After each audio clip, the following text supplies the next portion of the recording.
72 ঘন্টার জন্য ভারী বৃষ্টিপাতের সতর্কবার্তা দিয়েছি।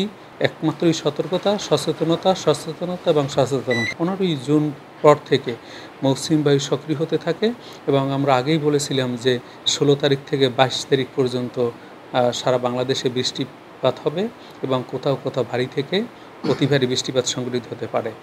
তার পর্যায়ক্রমে আমরা তার আপডেট দিয়েছি এবং আমরা দেখেছি যে গত 24 আওয়ার্সের মধ্যে বিশেষ করে খুলনায় 111 মিলিমিটার বৃষ্টিপাত সংঘটিত হয়েছে, কেবুপাড়ায় 86 মিলিমিটার বৃষ্টিপাত সংঘটিত হয়েছে। তাছাড়া চট্টগ্রাম, ঢাকা এবং অন্যান্য বিভাগগুলোতে কিন্তু ভারী বৃষ্টি থেকে অতি ভারী বৃষ্টিপাতের রেকর্ড রয়েছে।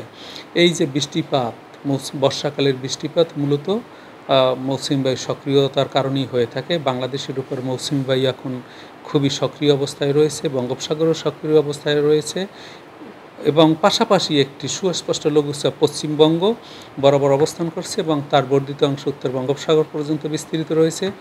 এর ফলে উত্তর বঙ্গোপসাগরে গভীর সঞ্চালনশীল মেঘমালা তৈরি হচ্ছে, বায়ুচাপের আধিক্য রয়েছে এবং দক্ষিণ পশ্চিম দিক থেকে জলীয়বাষ্প সমৃদ্ধ বাতাস বাংলাদেশে ক্রমাগতভাবে প্রবেশ অব্যাহত রেখেছে এবং সারি সারি মেঘমালা তৈরি হচ্ছে এবং বৃষ্টিপাত অব্যাহত রয়েছে এবং এই যে বৃষ্টিপাতের ধারা সেটি আরও 22 তারিখ পর্যন্ত তো কন্টিনিউ করবে এবং 2-1 দিন পরে বৃষ্টিপাত একটু কমে গিয়ে আবার বৃষ্টিপাতের তীব্রতা বৃদ্ধি পাবে এবং এই মাস জুড়েই বৃষ্টিপাতের সম্ভাবনা রয়েছে। সেই সাথে কোথাও কোথাও অস্থায়ীভাবে দমকা বাতাস এবং ঝোড়ো হাওয়া সহ বৃষ্টি অথবা বজ্রসহ বৃষ্টি এই মাস জুড়েই অব্যাহত থাকতে পারে। এই বৃষ্টিপাতের ফলে আমরা কিন্তু আগামী 72 ঘন্টার জন্য ভারী বৃষ্টিপাতের সতর্কবার্তা দিয়েছি।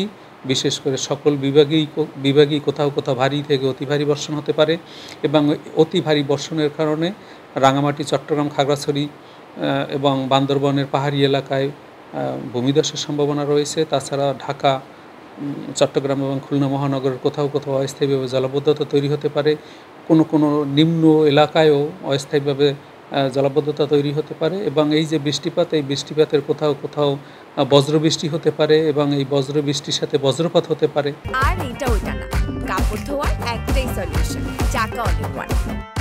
সেই কারণে আমরা সবসময় বলে থাকি যে বজ্রধ্বনি শুনবেন যখনই ঘরে যাবেন তখনই, কারণ বজ্রপাতের ফলে প্রাণহানি দিন দিন বৃদ্ধি পাচ্ছে বাংলাদেশে এবং এই বজ্রপাতজনিত কারণে বিশেষ করে সম্মানিত কৃষক ভাইরা, মৎস্যজীবীরা, স্কুল পড়ুয়া ছাত্ররা এবং অনেক সময় বৃষ্টি বিলাসের নামে যারা খোলা মাঠে কাজ করে অথবা জীবিকা নির্বাহ করে, যারা শ্রম বিক্রি করে যারা জীবিকা নির্বাহ করে তারা মারা যাচ্ছে।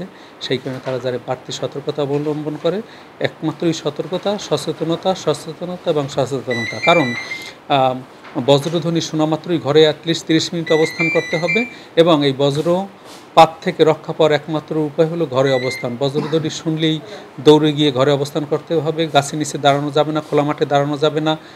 খোলা মাঠে কোনো যদি সিঙ্গেল ঘর থাকে সেখানেও দাঁড়া যাবে না, স্যান্ডেল পরে বাইরে যাওয়া যাবে না, ছাতার নামে বাইরে ব্যবহার করা যাবে না, আমকুরনো বা বৃষ্টি বিলাসের মাধ্যমে বজ্রধ্বনি যখন হবে তখন বাইরে যাওয়া যাবে না। এবং বাংলাদেশ আবহাওয়া অধিদপ্তরের বজ্রপাতজনিত যে আমরা অ্যালার্ট মেসেজ দিয়ে থাকি 2 থেকে 4 ঘন্টা আগে, সেইটা পুঙ্খানুপুঙ্খানুভাবে ফলো করতে হবে, আবহাওয়া অধিদপ্তরের সতর্কবার্তা মেনে চলতে হবে এবং বজ্রপাত সম্পর্কে তারা যদি সচেতন হয় তাহলে বজ্রপাতজনিত যে প্রাণহানি তা অনেকটাই কমে যাবে। তবে যেহেতু উত্তর বঙ্গোপসাগর এখন উত্তাল রয়েছে, সেই কারণে সকল সমুদ্র বন্দরসমূহকে 3 নম্বর স্থানীয় সতর্কতার সঙ্গে দেখিয়ে যেতে বলা হয়েছে। সকল মাছধরা নৌকা ও ট্রলার সমূহকে পরবর্তী নির্দেশ না দেওয়া পর্যন্ত উপকূলের কাছাকাছি থেকে সাবধানে চলাচল করতে বলা হয়েছে।